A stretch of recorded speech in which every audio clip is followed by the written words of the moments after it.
Hello दोस्तों, स्वागत है आपका एक नए इन्फॉर्मेटिव वीडियो में। सबसे पहले मैं उन हिंदी मीडियम वाले बच्चों की बात कर रहा हूँ जो सिर्फ और सिर्फ साइंस हिंदी में समझते हैं। तो उनको ये कोशिश करना होगा कि थोड़ा इंग्लिश में जो हम लिखा हुआ है वो हिंदी में तो उतना तो समझ ही सकते हैं, बाकी मैं बोलता हिंदी में ही हूँ।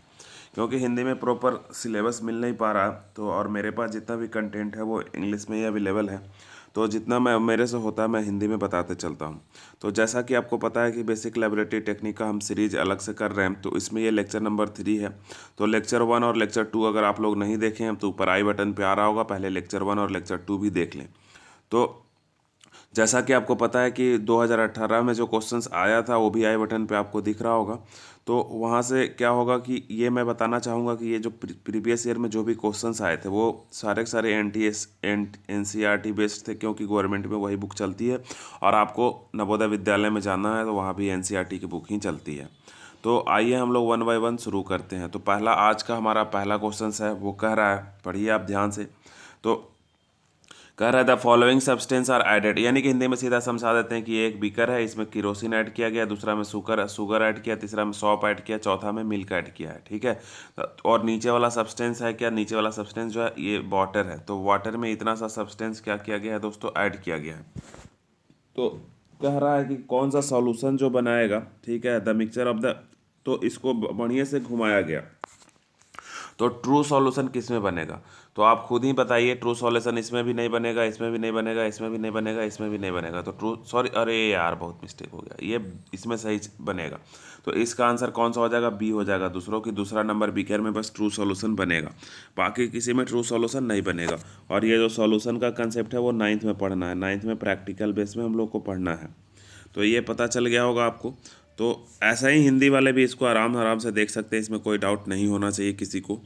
नेक्स्ट वन, आज का जो हमारा दूसरा क्वेश्चन है कि ये मेल्टिंग पॉइंट और बॉइलिंग पॉइंट पे क्वेश्चन है। तो कह रहा है अभी when we start heating a mixture sulphur powder and iron filings, sulphur powder और आयरन फिलिंग्स को एक मिक्सचर को हम लोग क्या कर रहे हैं? गर्म कर रहे हैं। तो आप क्या ऑब्जर्व कीजिएगा लेबोरेटरी में? तो देखिए, जाहिर सी बात है कि सल्फ़र पाउडर का क्या है, मेल्टिंग पॉइंट बहुत ही कम है। सल्फ़र पॉइंट का मेल्टिंग पॉइंट बहुत ही कम होता है। देन आयरन, आयरन से क्या होता है? गर्म होता है, पिघलने की क्षमता। तो आप इसमें पढ़िए, आप आंसर खुद ब खुद निकालिएगा। Sulphur start melting, iron filling start melting, mixture become red hot, mixture evaporate. तो इसमें क्या होगा आपको खुद पता चल गया होगा। आंसर क्या होगा दोस्तों? ए होगा, क्योंकि हम पहले ही बता चुके हैं कि सल्फ़र और आयरन में सल्फ़र का मेल्टिंग पॉइंट क्या है? कम है, तो सल्फ़र पहले ही पिघल जाएगा। अब कह रहा है आयरन फिलिंग स्टार्ट मेल्टिंग, ये तब होता है जब सल्फ़र का ज़्यादा होता है। तो पहला दूसरा ऑप्शन समझ गए। तीसरा, अब mixture become red hot, red hot तब होता है जब ये आयरन का भी बहुत ज़्यादा मान लो मेल्टिंग पॉइंट है, पहले से आपको पता है, और सल्फ़र का भी मेल्टिंग पॉइंट बहुत ज़्यादा हाई है। तो मेल्ट होने से पहले क्या हो जाता है? रेड हॉट हो जाता। तो ये ध्यान देना है। और इवेपोरेट तो होगा ही नहीं, क्योंकि यहाँ पे सब्लिमेशन वाला कोई सब्सटेंस डाला नहीं है। अगर कैम्फोर कपूर डाला हुआ रहता तो वो क्या होता? सबलाइन हो सकता था। अब नीचे फिर से क्वेश्चन से अगला है कि which of the following experiment correct, correct कह रहा है किसके लिए? तो कूलिंग कॉज बाय इवापोरेशन, जो इवापोरेशन के कारण कूलिंग होता है, तो इसमें से कौन सा सही बता रहा है? ठीक है, तो ये क्वेश्चंस आप देख लीजिए। तो क्वेश्चंस आपको समझ में नहीं आएगा तो क्वेश्चंस फिर से मैं पढ़ाता हूँ कि ये कह रहा है कि एक्सपेरिमेंट सेटअप किया गया, किस चीज़ के लिए सेटअप किया गया? कि जो इवेपोरेशन के कारण कूलिंग होता है, यानी कि इवेपोरेशन जो वाष्प बन के पानी उड़ता है, वेपोराइजेशन और इवेपोरेशन अंतर है। ठीक है, इवेपोरेशन जो है कोई भी टेम्परेचर पे होते रहता है, आप ध्यान रहिएगा। वेपोराइजेशन अलग है और इवेपोरेशन अलग है। तो इवेपोरेशन जब होता है तो किस में कूलिंग कॉज अच्छे से होगा, वो सेटअप किया गया है। तो वो सेटअप में कौन सा जो है यहाँ पे करेक्टली सेटअप है, तो ये आपको बताना है। तो देखिए, और थोड़ा मैं ऊपर इसको करता हूँ। अब बताइए कि कौन सा फिगर जो है इवेपोरेशन को सही बता रहा है। तो देखिए यहाँ पे ये वाला फिगर है, वाटर है। और जो ये देखिए, आप पहले समझ लीजिए कि क्या है। ये थर्मामीटर है और ये वाटर रखा हुआ है। अब जब वाटर यहाँ से इवेपोरेट होगा तो इवेपोरेशन का मतलब क्या होता है? इवेपोरेशन कोई भी टेक्निक टेम्परेचर पे होते रहता है। ठीक है, तो वेपोराइजेशन अलग चीज़ है, इवेपोरेशन अलग चीज़ है। दोनों का डिफरेंस छोटा सा कंसेप्ट है कि इवेपोरेशन कोई भी टेम्परेचर पे होता है और वेपोराइजेशन एक पर्टिकुलर बॉइलिंग पॉइंट पे होता है। ठीक है, जैसे कि हम अपने गर्मी के दिनों में हम अपने हाथ पे पानी रखते हैं तो पानी यहाँ से ख़त्म हो गया तो वो इवेपोरेट हो गया। वो क्या हो गया? इवेपोरेट हो गया। ठीक है, और इवेपोरेशन की वजह से कपड़ा वगैरह भी क्या होता है, सूखते रहता है, उसको धूप में डालते हैं या घर में भी रख देते हैं तो वहाँ से वाटर धीरे धीरे इवेपोरेट हो जाता है। जब कभी भी कोई चीज़ का इवेपोरेशन होगा तो वो ठंडापन आपको देता है, कूलिंग काउज करता है, ठीक है। तो ये कह रहा है कि इसमें इवेपोरेशन कौन सा सही मापेगा। तो देखिए यहाँ पे पहला हम समझिए, बीकर का ये जो निडल है थर्मामीटर का वो पानी में टच किया हुआ है, ये आइस है, और ये यहाँ से जो उसका थर्मामीटर का निडल है आगे वाला वो दूर है। यहाँ पे क्या है, इसको हीट कर रहे हैं तो ये तो वेपोराइजेशन हो गया, ये तो हम इसको हीट दे रहे हैं, खुद से तो हो नहीं रहा, तो ये पहले ही गलत हो गया। अब ये वाले इसमें क्या है कि एक कॉटन डिप करके रखा गया, उसी में थर्मामीटर का नीब को लगा दिया, तो ये कॉटन में इसको तो बाहर से हीट दे नहीं रहे, तो ये खुद ब खुद ये यहाँ से वेपर बनेगा और खुद ब खुद बन रहा है, तो इसको इवेपोराइजेशन बोलेंगे। और ये डायरेक्टली किसको टच करेगा, थर्मामीटर को नीडल को टच करेगा। जैसे कि आप डॉक्टर के यहाँ बुखार मापने जाते हैं तो बोलता है कि मुँह खोलो और वहाँ पर रख देता है, नहीं तो यहाँ पर आपके बगल में रख देता है हाथ के नीचे, ताकि वो थर्मामीटर का नीडल है जो उससे डायरेक्ट कॉन्टैक्ट में आ सके। तो इस तरह से आपको इस प्रैक्टिकल में आंसर पता चल गया होगा कि प्रैक्टिकल बेस्ड जो क्वेश्चन है उसमें आंसर क्या होगा, डी नंबर होगा। कौन सा आंसर होगा दोस्तों, डी नंबर होगा। तो ये ध्यान से देखिए। अब ऐसा भी आपके एग्जाम में हो सकता था कि यही क्वेश्चन उठा के छाप दे डायरेक्टली, बहुत बार ऐसा होता है, तो इसमें आपको बहुत ज़्यादा कन्फ्यूज़ नहीं होना है। अब ए मेल्टिंग बॉइलिंग पॉइंट पे फिर से एक और क्वेश्चन आ गया, तो उसका आंसर हम लोग डी देख चुके थे। अब इसका आंसर देखिए क्या कह रहा है, which of the following is correct setup to determine the melting point of ice. Ice को मेल्ट करने के लिए, तो मेल्ट करने के लिए उसको तो हीट देना पड़ेगा नीचे से। तो देखिए ये आइस प्लस सॉल्ट लिया है पहला में, ठीक है, और दूसरे में क्या लिया है बताइए। दूसरे में सिर्फ आइस है और थर्मामीटर है, लेकिन थर्मामीटर का निडल उससे दूर है, और ये आइस है उसी में थर्मामीटर है, और ये आइस है और इसी में थर्मामीटर है। तो दोनों में डिफरेंस क्या है, तीसरा चौथा में। तो तीसरा चौथा में बस डिफरेंस ये है कि थर्मामीटर सीधा का सीधा लटका दिया है, और इसमें चौथे में थर्मामीटर को क्या कर दिया, टिल्ट कर दिया। चौथे में थर्मामीटर को क्या कर दिया, टिल्ट कर दिया। तो आप थोड़ा सोचिए, मैं यहाँ पे थोड़ी देर के लिए चुप हो जाता हूँ कि बताइए कौन सा आंसर होगा। तो चौथा का आंसर क्या होगा बताइए। तो थर्मोमीटर को हम इस केस में हमेशा स्ट्रेट रखना चाहिए, ऐसा वहाँ पे लिखा हुआ रहता है, आप जब लैब मैनुअल्स वगैरह पढ़िएगा। और दूसरा है कि वो खाली वो टीप टीप बहुत ज़्यादा अंदर भी नहीं होना चाहिए। तो इसमें तो टिल्टेड है तो चलो, लेकिन ये टीप क्या हो गया, इसका मर्क्यूरी जो शीशा वाला पार्ट है वो भी अंदर बहुत ज़्यादा इसमें किया हुआ है। तो लेकिन ये क्या है, थोड़ा सा गुड सेटअप है। तो इसका आंसर क्या होगा, सी नंबर होगा। इसका आंसर क्या होगा, सी नंबर होगा, ठीक है। तो इवेपोरेशन आपको समझ में आ रहा है, वेपोराइजेशन मैं आपको पहले ही समझा चुका हूँ। अब कुछ इसी टाइप का क्वेश्चन शायद पिछले बार के देखे होंगे आप, प्रीवियस ईयर क्वेश्चन में किसी तरह का एक बना हुआ था टेप ये, और उसमें से पानी निकल रहा था, प्रेशर वाला क्वेश्चन जो है प्रीवियस ईयर क्वेश्चंस में आप जाके देख सकते हैं। तो अब यहाँ पे क्वेश्चन नंबर 5 में अगर हम लोग बात करें तो देखो 5 में क्वेश्चन दोस्तों क्या कर रहा है। तो 5 में आ जाइए। तो ओहो सॉरी 5 में कह रहा है कि in the experiment to establish relations in between loss of weight emerge in solid when weight is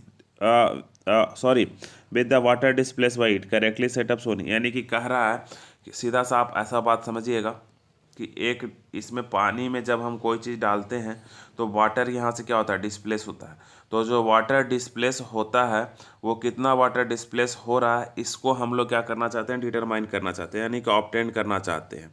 तो ये कौन सा जो है वो सही सा सेटअप लगाया हुआ है, ये आपको बताना है। तो पहला नंबर सेटअप देखिए, दूसरा नंबर सेटअप देखिए, तीसरा नंबर सेटअप देखिए, और चौथा नंबर सेटअप देखिए, और इसमें बताइए कि कौन सा इसमें सही है। तो अब देखने से इसमें पहला और दूसरा ये सेम टाइप का लग रहा होगा, और तीसरा और चौथा क्या लग रहा होगा, सेम टाइप का लग रहा होगा। तो थोड़ा सा इसमें डिफरेंसेस है, एक सेकंड हम भी थोड़ा ऑब्जर्व कर लेते हैं। हाँ दोस्तों, तो देखिए इसमें ये दोनों फिगर में थोड़ा डिफरेंसेस बनाना चाहिए था। इस फिगर में कुछ ना कुछ वो क्या किया है, इसको देखिए। इसका कंसेप्ट ये कहता है, हम आपको सीधा सीधा बता देते हैं कि सबसे पहले इस तरह का एक्सपेरिमेंट हमको पर्टिकुलर जो भी हम इसमें मटेरियल डालते हैं उसको एकदम से सेंटर में रखना चाहिए। उसको एकदम से कहाँ पे रखना चाहिए, सेंटर में रखना चाहिए। तो ये दोनों को सेंटर में ही दिखा दिया, ये दोनों को भी सेंटर में दिखा दिया, और नीचे बहुत ज़्यादा नीचे भी नहीं होना चाहिए। तो अगर एक लाइन ऐसे हम लगा के देख लेते हैं तो बॉटम में भी लगभग बराबर में ही है। तो हम इसका कंसेप्ट बता देते हैं कि पहला या तो सेंटर में होना चाहिए, तो ये दोनों में ही सेंटर। ये वाला ऐसे भी नहीं होगा कि ये कि थिक लिया मोटा, जो यहाँ पे मोटा मोटा थ्रेड हम लोग इसलिए नहीं लेते हैं क्योंकि इसमें पानी वाटर क्या होगा, सोख लेगा, एब्जॉर्ब कर लेगा। तो ये तो ऐसे ही, तो पहला तो थिन थ्रेड लेते हैं, तो या तो ये होगा नहीं तो ये होगा। तो ये दोनों में जिसका भी थ्रेड सेंटर पे होगा, जिसका भी थ्रेड सेंटर पे होगा वही वाला ऑप्शन होगा। तो एग्जाम में आप देख लीजिएगा दोनों में से थ्रेड कौन सा सेंटर में हो। और दूसरा, ये बॉटम को टच भी नहीं करना चाहिए, बॉटम को टच नहीं करना चाहिए, ठीक है। तो ये पर्टिकुलर आप देख लीजिएगा कि ऐसा एक्सपेरिमेंट यहाँ पे होना चाहिए। तो ये पर्टिकुलर इसमें थोड़ा सा, जब कभी भी देखिए हमारे ये पढ़ाने के टेक्निक में आदत है कि हमको कोई चीज़ समझ नहीं आएगा तो पहले हम खुद ही उस पर देख लेंगे। तो हमको इसमें थोड़ा डाउट हो रहा था, इसलिए पॉज करके मैंने देख लिया इसको। अब यहाँ पे आगे का एक्सपेरिमेंट है, ये लाइट से एक्सपेरिमेंट है। कह रहा है कि ये डूइंग एक्सपेरिमेंट कर रहा था और कह रहा है कि लाइट, सॉरी साउंड से एक्सपेरिमेंट है। तो ये लाइट जैसा दिख रहा था लेकिन साउंड में भी एक इस तरह का एक्सपेरिमेंट होता है जैसा कि आपको पता होगा। तो कह रहा है while doing expression on verifying law of reflection of sound. तो साउंड में भी क्या होता है ये आपको पता है कि जिस एंगल पे हम साउंड यहाँ पे फॉल करता है वही एंगल पे बाहर जाता है। लाइट की तरह यहाँ पे भी एंगल वाला जो रूल है काम करता है। It is measure that angle i और angle r as shown in the diagram below. The correct measurement, कौन सा करेक्ट मेजरमेंट है इंसिडेंट का, मतलब साउंड का इंसिडेंस एंगल का और साउंड का रिफ्लेक्टेड एंगल का, which has to be done by student, student के द्वारा किया गया। तो इसमें से कौन सा करेक्ट है, तो आप ही बताइए, बताइए। तो हम समझ चुके होंगे कि आप बता चुके होंगे, ए नंबर आंसर कर चुके होंगे क्योंकि यहीं पे आई और आर दोनों एक तरफ दिया हुआ है। इसमें उल्टा तरफ लिख दिया, इसमें दोनों ये जो आई और आर होता है वो ये नॉर्मल से बराबर होना चाहिए, इधर से आई और इधर से आर। यहाँ पे क्या लिख दिया, जिस सरफेस पे वो साउंड आया उस सरफेस से एंगल ले लिया है, तो सरफेस एंगल नहीं लेना होता है। तो नेक्स्ट वन अगर हम लोग सेवेंथ की बात करें तो सेवेंथ नंबर में देखिए दोस्तों क्या है, एक टेबल बच्चों को द्वारा बनाया गया। टेबल नीचे भी है क्या, हाँ टेबल नीचे भी है। तो टेबल हम एक साथ आपको दिखाएंगे, पहले ये समझा देते हैं सेवेंथ में। तो कह रहा है कि table along with observe reported by student X और वाई को लिखा गया। Experiment to study temperature time graph, the experiment is likely to have the perform, ठीक है।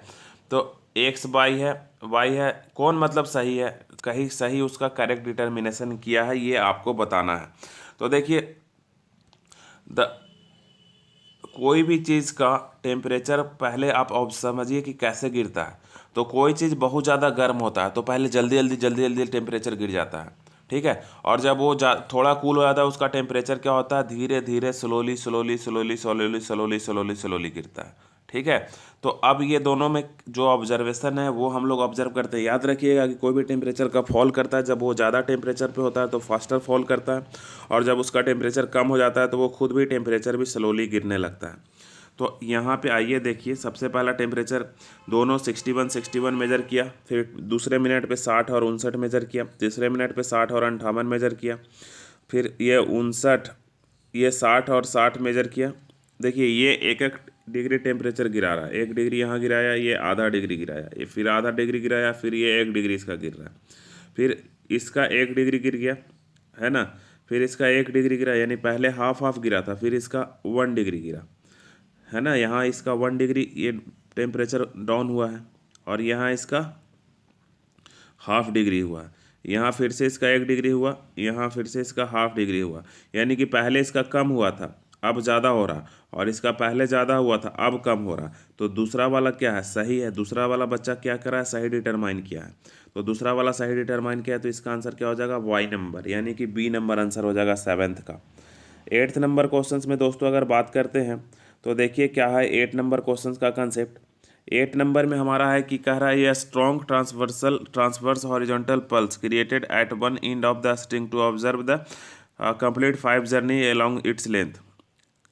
कह रहा before falling out the initial and final readings of the step clock use to experiment shown here. If the length of the string is a meter, then the speed of the pulse is what? तो देखो यहाँ पे कह रहा है, सीधा सा आप ऐसा समझिए, ये देखिए प्रैक्टिकल बेस्ड क्वेश्चन है तो इसको समझाना ही पड़ेगा हमको।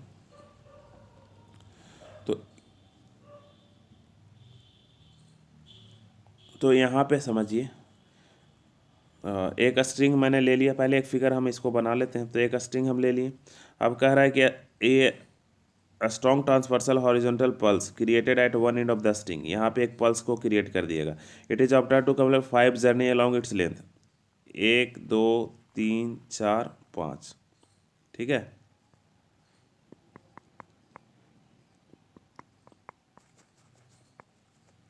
फर्दर आगे कह रहा है if the initial and final readings of the clock of the experiment shown here then the length of the string L metre, ये यहाँ से यहाँ तक इसका स्ट्रेंथ क्या है, एल। तो अब यहाँ पे समझिए कि टोटल टाइम टेकन निकलेगा वो कैसे निकलेगा। तो यहाँ पे समझिए टोटल ये 5 जर्नी तो लिया। अब यहाँ पे ये इसका जो लेंथ यहाँ पे देख लीजिए, टाइमिंग पहले आप कहाँ गया, तो एक बार फिर से बंद करना पड़ेगा हमको, ये समझ गए इतना ना। तो सॉरी फॉर इंटरप्शन, एक्चुअली इस क्वेश्चन का आंसर सही से याद नहीं पा रहे थे, इसलिए मैं थोड़ा पॉज किया था। तो एक्चुअली देखिए इसका आंसर जो है L/10 तो दे रहा है, लेकिन L/10 कैसे आ रहा है ये पता नहीं चल पा रहा है यहाँ पे। तो जब मैं आ जाएगा तो मैं बता दूंगा, एक्चुअली हमारे माइंड से भी स्किप हो गया है। तो L/10 अभी इसका आंसर आपको याद रखना है कि इसका जो आंसर है वो L/10 मीटर पर सेकेंड आ रहा है। फर्दर आगे अगर हम लोग बात करें तो निकिता जो है Nikita observe a slide of cheek cell का एक्सपेरिमेंट आप लोग देखे होंगे, ये भी 9th में ही है। तो चिक सेल वाला एक्सपेरिमेंट 9th में देखे होंगे आप लोग। तो 9th में 9 नंबर क्वेश्चन 9th का, first under the low power and under high power of microscope, under the low power microscope she must have seen, वो लो पावर माइक्रोस्कोप में क्या देखी होगी, तो ये आपको बताना है। तो इसका आंसर जो है, तो low power magnifying power more than the number of cells in, तो नंबर ऑफ सेल्स जो है वो मोर दिखा होगा, more number of cells in brighter field of view. तो इसका आंसर कौन सा है देख लीजिए, तो बी में लिखा हुआ है लगता है वो बात। हाँ, तो मोर सेल इसमें क्या होगा दिखेगा, ये आपको लिखना है, ब्राइटर फील्ड व्यू में मोर सेल आपको दिखेगा, under the power low power. Further आगे ये भी बायो का एक क्वेश्चन है, Raj observe nerve cell under microscope, nerve cell को माइक्रोस्कोप के अंदर क्या करा उन्होंने ऑब्जर्व करा, made a following a sketch, the mistake in his drawing is that cyton is shown to have, तो इसमें क्या उनको दिखाना और चाहिए था, थोड़ा सा इसमें छूट गया है वो आपको बताना है। तो साइटोन में इन्होंने कोई सिलिया नहीं दिखाया है, ठीक है, इन्होंने साइटोन जो उसमें कोई भी सिलिया नहीं दिखाया, तो इसका आंसर क्या हो जाएगा, सिलिया हो जाएगा। तो आप NCERT का बुक ओपन कीजिएगा और उसमें देख लीजिएगा कि ये फिगर कैसा है, वहाँ से आपको एग्जैक्टली पता चल जाएगा। 10th के बाद 11th में अगर हम लोग बात करें तो कह रहा है ओनियन पील के बारे में कि onion peel were placed on the, ठीक है, hypertonic solution for some time, it is then observe in the microscope. तो A, B, C, D which of the correct observation, ये उसमें न्यूक्लियस, साइटोप्लाज्म, न्यूक्लियस और सेल वॉल वगैरह ऐसा दिखा होगा, A के जैसा कि B के जैसा कि C के जैसा दिखा होगा कि D के जैसा दिखा होगा। तो जो लोग ये फैमिलियर होंगे, मतलब कि इस टॉपिक को अच्छे से पढ़े होंगे क्लास 10th में, सॉरी क्लास 9th में, उनको पता होगा। तो जब जब उसको हम लोग हाइपरटोनिक सॉल्यूशन में डुबाते हैं तो एक तरफ क्या होता है, श्रिंक कर जाता है। तो श्रिंक कर जाता है, तो श्रिंक किया हुआ ये दिख रहा है और ये दिख रहा है, तो लेकिन न्यूक्लियस उससे बाहर आएगा नहीं, तो न्यूक्लियस उसके अंदर ही रहेगा, तो ये गलत हो गया। तो इसका आंसर कौन सा हो गया, बी नंबर हो गया। 11th का क्या हो गया, बी। ये सारा का सारा प्रैक्टिकल बेस्ड क्वेश्चन है और NCERT के द्वारा ही दिया गया है। फर्दर आगे 12th नंबर क्वेश्चन है।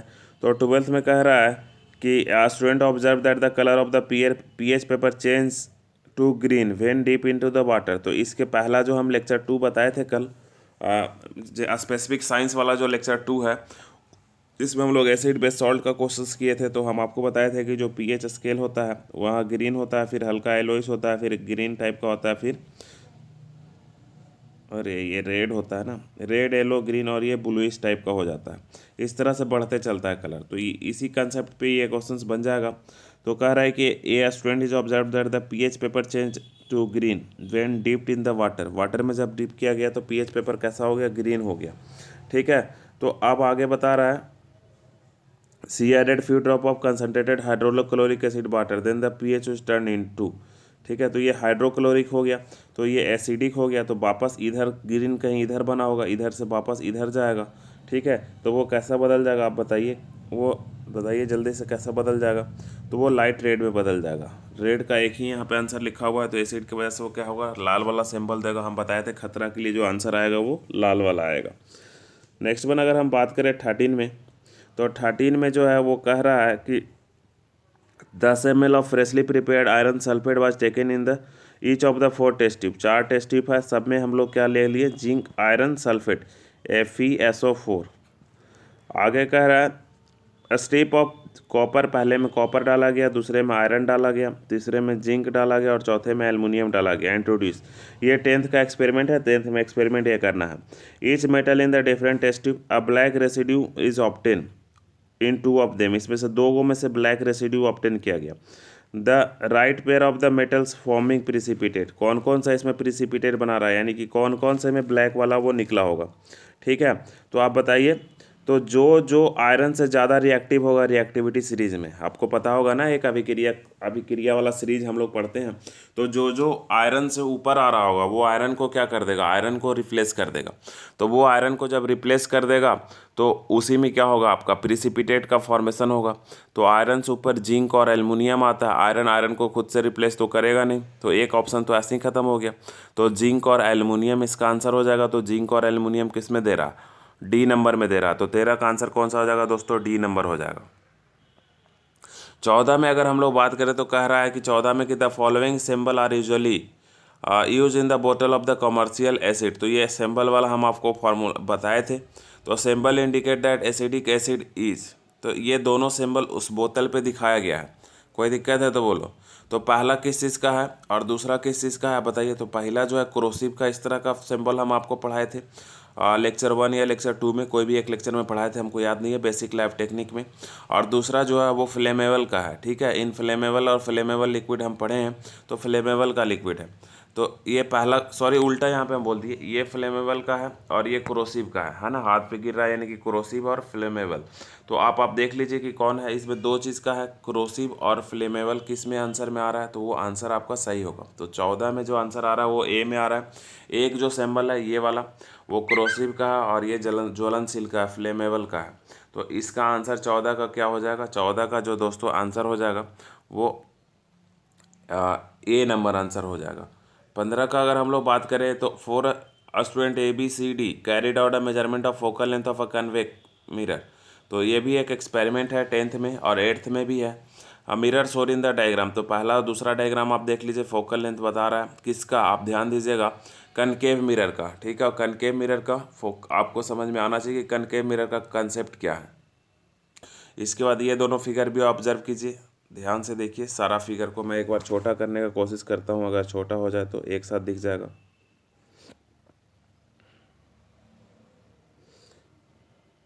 हम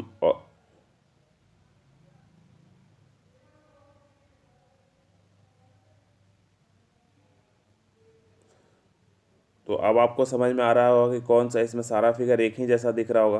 तो देखिए इसमें एक जैसा फिगर तो दिख रहा है, लेकिन यहाँ पे समझिए कि मेजरमेंट के लिए जो वो जो फिगर होना चाहिए वो शार्प फिगर होना चाहिए, अच्छा फिगर बना हुआ होना चाहिए।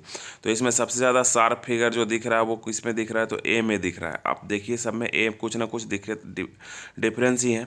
तो देखिए सबसे मेजर डिफरेंस है कि इसका लाइट यहीं पर मिला दे रहा है ये, और ये इसमें जो सारा लाइट जो मिला रहा है वो उसके टिप पे मिला रहा है, सारा लाइट उसमें क्या हो रहा है, टिप में मिला रहा है। तो ऐसा किस में है, ए में है और डी में है।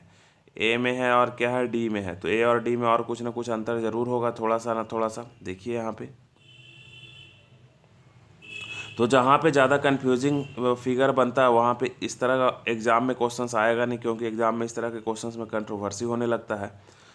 तो ये प्रिंट आउट में कुछ ना कुछ मिस्टेक्स हो जाते हैं, इस वजह से इसका ऐसा फिगर दिखने लगता है प्रैक्टिकल में। तो दोनों में कुछ सेम ही लगभग दिख रहा है, तो आंसर लेकिन इसका ए है, शार्प फिगर ए में दिया हुआ है, तो ए इसका आंसर हम लोग मान के चलते हैं। ऐसे दोनों में बहुत ज़्यादा डिफरेंस दिख नहीं रहा है। फर्दर आगे हम लोग बताते हैं the result will be obtained by the student. तो ये 15 का आंसर जो होगा ए। ठीक है, कॉनकेव मिरर के सेंटर के साइड स्क्रीन पे जो आंसर आ रहा है वो ए है। फर्दर आगे if the glass slab experiment showed below, एक ग्लास स्लैब का एक्सपेरिमेंट नीचे दिखाया गया है 16 में आपको। फॉर स्टूडेंट ABCD डिड ये मतलब ये करा है इन्होंने एक्सपेरिमेंट। तो पहले एक्सपेरिमेंट आप देख लीजिए कि क्या है, इस तरह का कुछ एक्सपेरिमेंट है।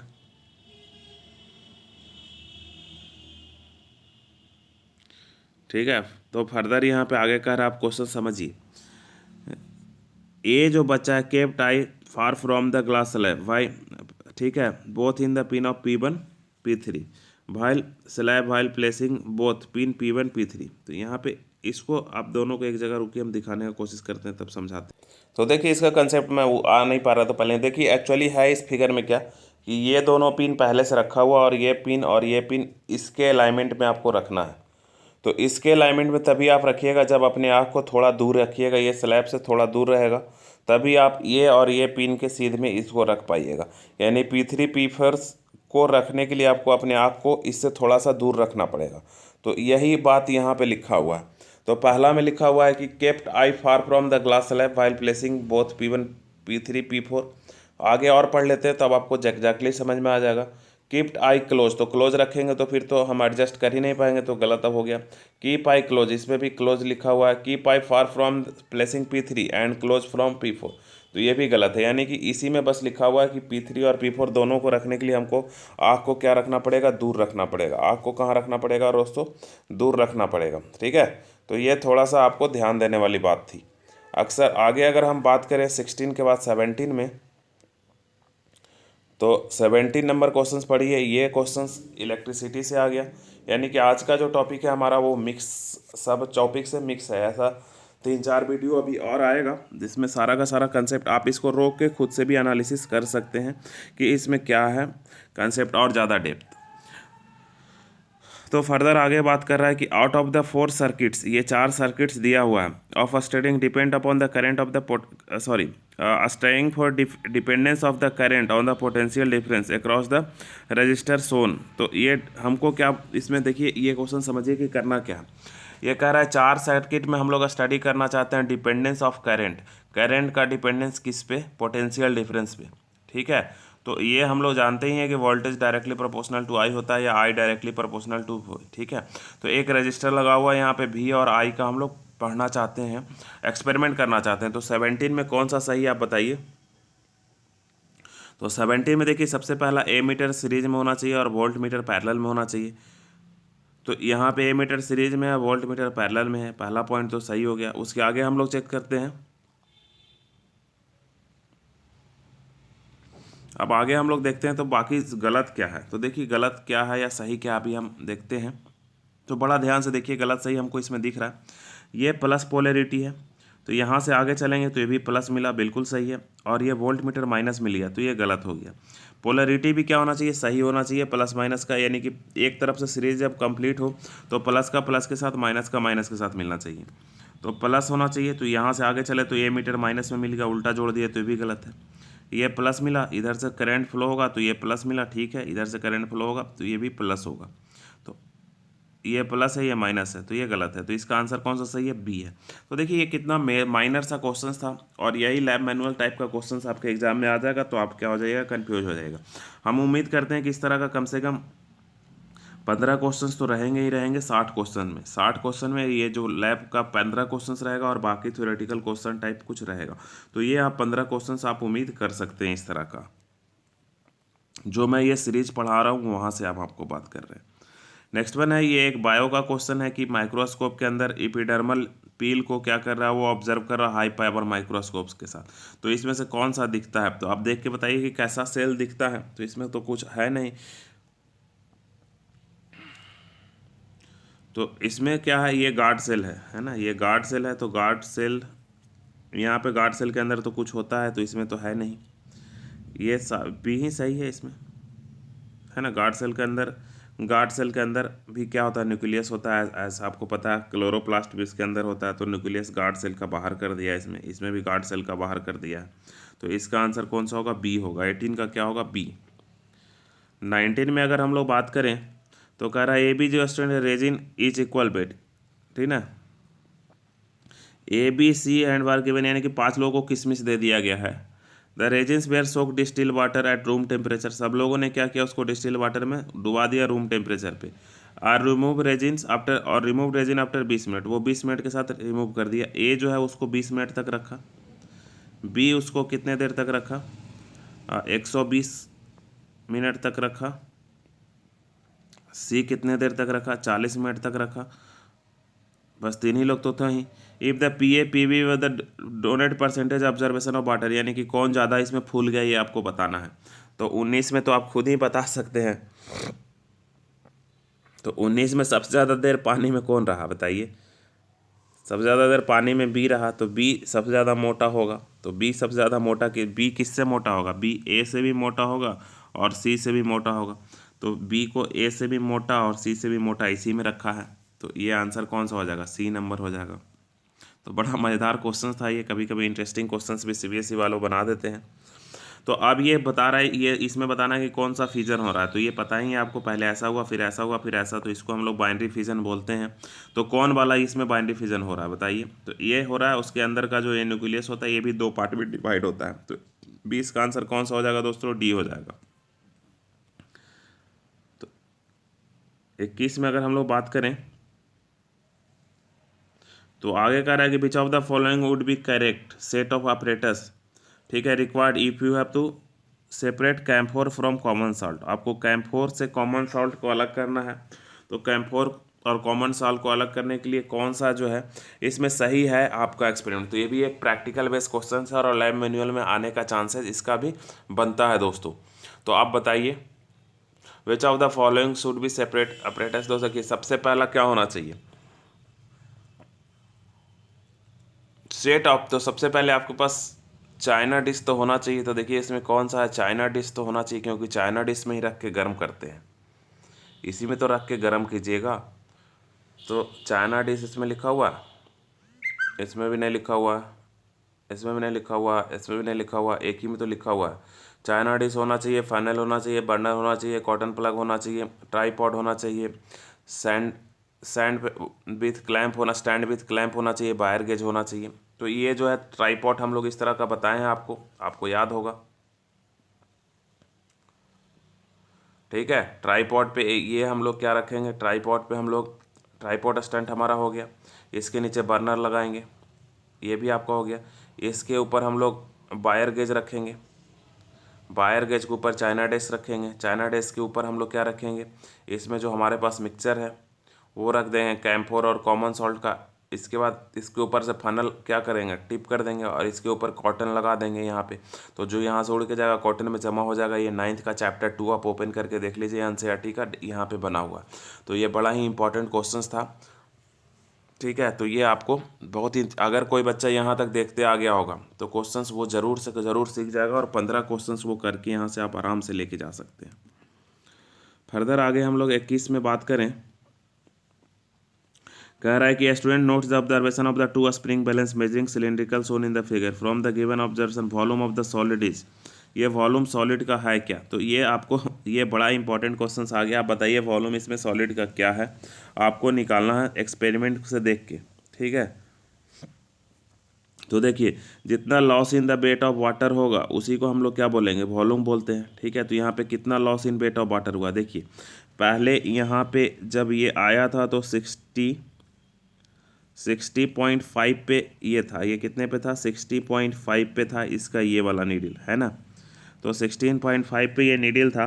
तो अब ये नीडल कहाँ पे है? 35 पॉइंट पे है, कहाँ पे? 30.5 में है, सॉरी।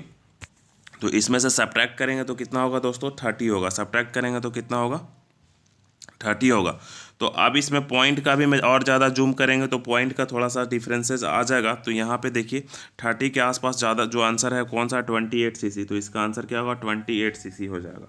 और जूम करते तो 1-2 पॉइंट का क्या होता? अंतर आ जाता। तो 30 के आसपास आंसर हम लोग लगा के आगे बढ़ जाएंगे। तो ये भी बड़ा ही एक अच्छा सा क्वेश्चन था, ठीक है। फर्दर आगे अगर हम लोग बात करते हैं 23rd का, तो 23rd के में 2 एनिमल्स दिए गए हैं, ठीक है। तो ये जो है A B belongs to the 2 different phyla. तो which characteristics their body space. तो ये मतलब आपको याद रखना है, तो इसका ऑप्शन देख के बताइए, ठीक है। तो ए कौन है और बी कौन? तो इसमें कुछ समझाने का ही नहीं है, बायो का क्वेश्चन से इसको डायरेक्ट हम बता देते हैं। तो ठीक है, ये जो है सेगमेंटेड बॉडी विदाउट, ठीक है, ये इसका आंसर ये है जॉइंट। तो ये इसका 23 का आंसर जो हो गया सी हो गया। 24 का जो है आंसर आपको करना है, ये भी क्या है? Teacher has to shown a student of 2 specimen A and B और प्लांट किंगडम का उसको दिखाना है, whose picture are the given below, which was the correct identification classification into the group. ये वो जो बच्चा देख रहा था वो आइडेंटिफिकेशन किया है, तो कौन सा करेक्ट आइडेंटिफिकेशन है? तो 24 में पढ़िए ए में,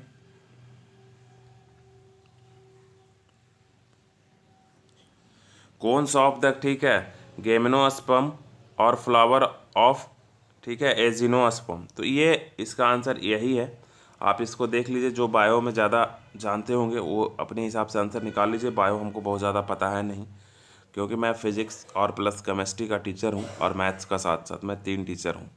तो बायो का जिनको भी आता होगा वो देख लीजिएगा, मैं आंसर बताते चलता हूँ। 25 नंबर में कह रहा है कि for preparing sulphur dioxide in the laboratory setup following, ये सेटअप किया गया है। तो आपको बताना है कि कौन सा सही है। तो आप बताइए कौन सा सही है। सबसे पहला तो कॉन्सनट्रेटेड सल्फ्यूरिक एसिड लेंगे कि डाइल्यूट सल्फ्यूरिक एसिड लेंगे, यही आपको इस में पता होना चाहिए। तो हम आपको बता देते हैं, कॉपर जो है रिएक्ट करता है, कॉपर लिया है नीचे में कॉपर, तो कॉपर जो रिएक्ट करेगा वो कॉन्सनट्रेटेड सल्फ्यूरिक एसिड के साथ रिएक्ट करेगा, ठीक है। तो इसमें कौन सा, तो पहला तो कॉन्सनट्रेटेड होना चाहिए। तो या तो 3 नंबर होगा, नहीं तो 4 नंबर होगा, नहीं तो 2 नंबर होगा। 3 4 2। तो और इसमें देखिए,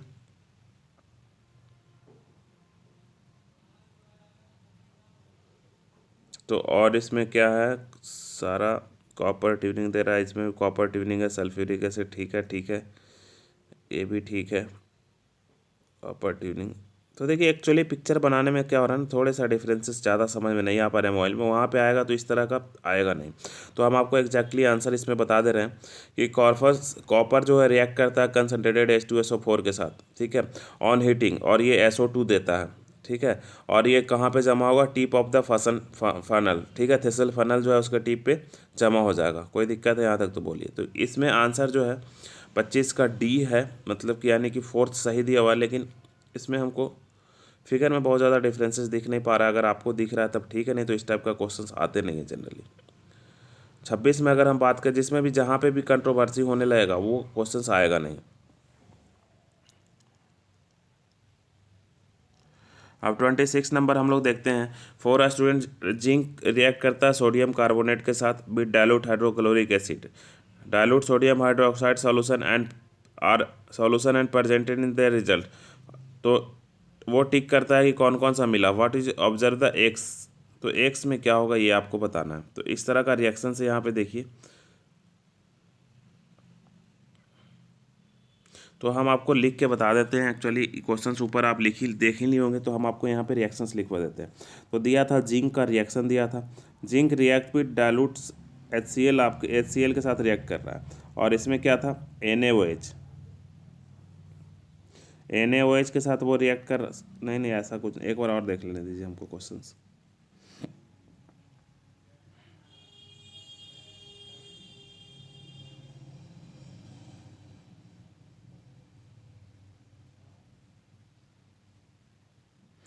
रुकिए, इसको हम एक जगह लिख लेते हैं, फिर हम आपको बताते हैं। क्वेश्चन एक स्लाइड में आ नहीं पा रहा है।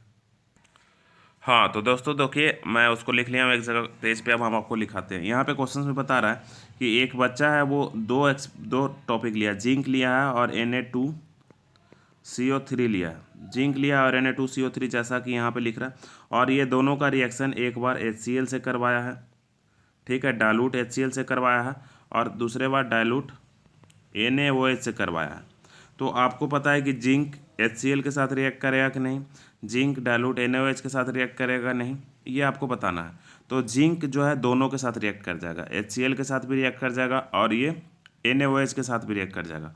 तो जिंक दोनों के साथ रिएक्ट कर जाएगा, तो ये दोनों में सही लिखा हुआ है, और ये दोनों ऑप्शन तो पहले ही गलत हो गया। लेकिन Na2CO3 है, वो सिर्फ HCl के साथ रिएक्ट करेगा। ये 10th में हम लोग को पढ़ना है। Na2CO3 सिर्फ और सिर्फ किसके साथ रिएक्ट करेगा, इसके साथ रिएक्ट करेगा, क्योंकि यहाँ पे सोडियम मेटल है और यहाँ पे भी सोडियम है। तो ऐसा भी आप समझ पाइए कि सोडियम सोडियम को तो रिप्लेस कर नहीं पाएगा। तो यानी कि यहाँ पे जिंक तो HCl के साथ रिएक्ट करेगा, तो ये वाला सही दिया हुआ है और ये गलत दिया हुआ है। तो इस तरह से ऑप्शन नंबर क्या हो गया, ये। तो ये प्रैक्टिकल बेस्ड क्वेश्चंस बड़ा ही मज़ेदार था। तो थोड़ा सा इसमें हमको ऊपर एक साथ देखने में कन्फ्यूजन हो रहा था, इसलिए सबसे पहले पेज पे हम लिख लिए, तो फिर मैं आपको बता दिए। तो हम कभी भी फंसते हैं तो ऐसा नहीं होता, हम पॉज करते हैं तो वहाँ पर हम रोक के खुद ही समझ लेते हैं पहले, तब हमको आपको समझाते हैं। तो हमारा मोटो होता है, सिर्फ व्यू आना मोटो नहीं होता है, आप कुछ सीखें, ये हमारा मोटा होता है, इसलिए हम वीडियो बनाते हैं। तो ये आप ध्यान रखा कीजिए थोड़ा। तो फर्दर आगे हम बात करते हैं कि द रेजिस्टेंस R1 और R2 आर कनेक्टेड इन। तो R1 R2 को किस में कनेक्ट किया गया, सीरीज में कनेक्ट किया गया कि पैरेलल में कनेक्ट किया गया, आप समझिए फिगर 1 में और फिगर 2 में।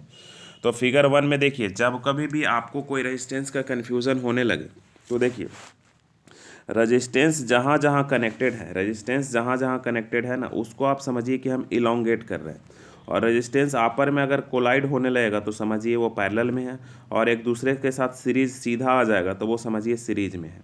तो यहाँ पे देखिए, आप सीधी सी बात है, ये पॉइंट पकड़ के और ये तार को दोनों को पकड़ के खींचिएगा तो ये रेजिस्टेंस एक दूसरे में क्या होगा, चिपक जाएगा, तो ये मतलब पैरेलल में है। और यहाँ पे इसका दोनों सिरा खींचिएगा तो एक सीधा लाइन बन जाएगा, मतलब ये सीरीज में है। ठीक है। और दूसरा तो अलग अलग अपना अपना मेथड है कि वोल्टेज से करंट से, वो तो सब आपको पता ही होगा। तो पहला 27 में जो पहला में है वो सीरीज में है, और दूसरा क्या है, पैरेलल में है। तो 27 का जो आंसर हो जाएगा, सॉरी 27 का आंसर क्या हो जाएगा, पहला में पैरेलल है तो सी नंबर आंसर हो जाएगा। पहला में क्या है, पैरेलल है, तो 27 का आंसर सी हो जाएगा। अब 28 में हम लोग बात करते हैं। तो 28 भी आंसर आ सकते हैं। तो देखिए यहाँ पे, तो 28 का समझिए, कह रहा है कि ammeter of reads current I1 voltmeter V1 circuit 2 में I2 V2। अच्छा, यहाँ पे I1 और V1 रीडिंग है, यहाँ पे I2 V2 रीडिंग है। तो कह रहा है किस में ज़्यादा हुआ किस में कम हुआ। तो देखिए ये दोनों जो है रेजिस्टेंस तो सबसे पहले सीरीज में लगा हुआ है, और यहाँ पे जो रेजिस्टेंस है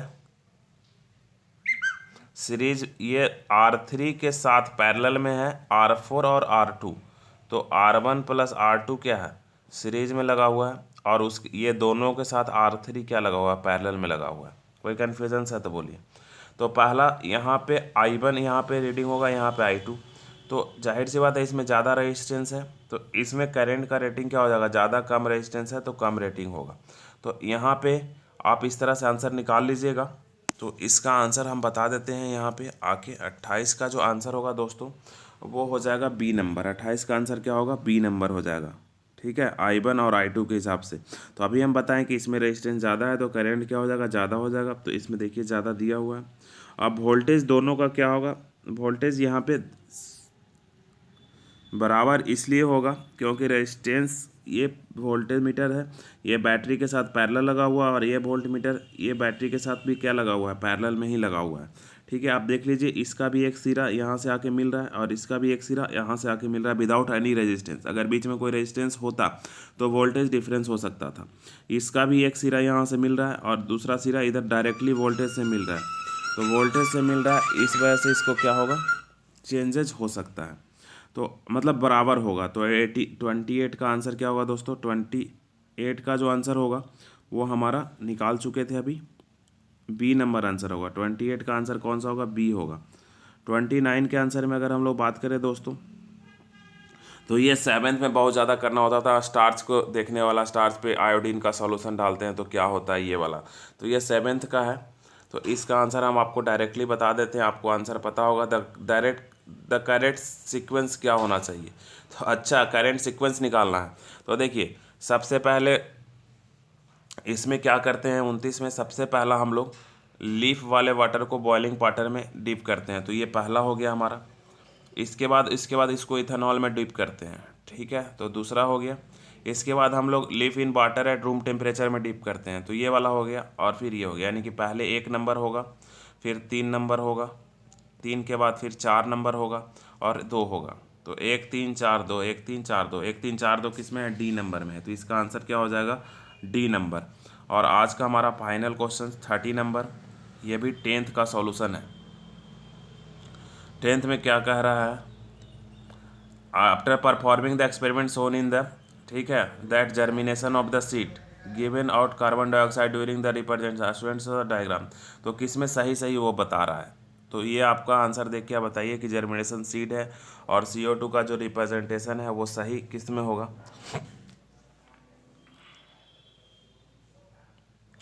तो इसमें KOH तो सही है, जर्मिनेशन सीड सही है। करेक्ट लेवल कौन सा है, वाटर एंड जर्मिनेटेड सीड। तो इसमें लेवलिंग सही करना था, तो ये डी नंबर सही है। ठीक है, क्या है सही है, डी नंबर।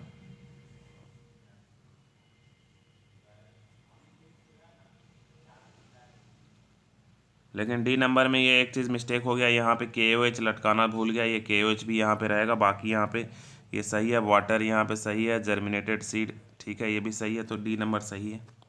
तो इस लेक्चर में इतना है दोस्तों, फिर हम आपको एक नए लेक्चर के साथ मिलते हैं। तब तक के लिए धन्यवाद। ये लेक्चर कैसा लगा ये आप ज़रूर से बताइएगा, फीडबैक आप देते रहा कीजिए, और ताकि मैं इस तरह का क्वेश्चंस आपके लिए लेके आता रहूँ। Thank you.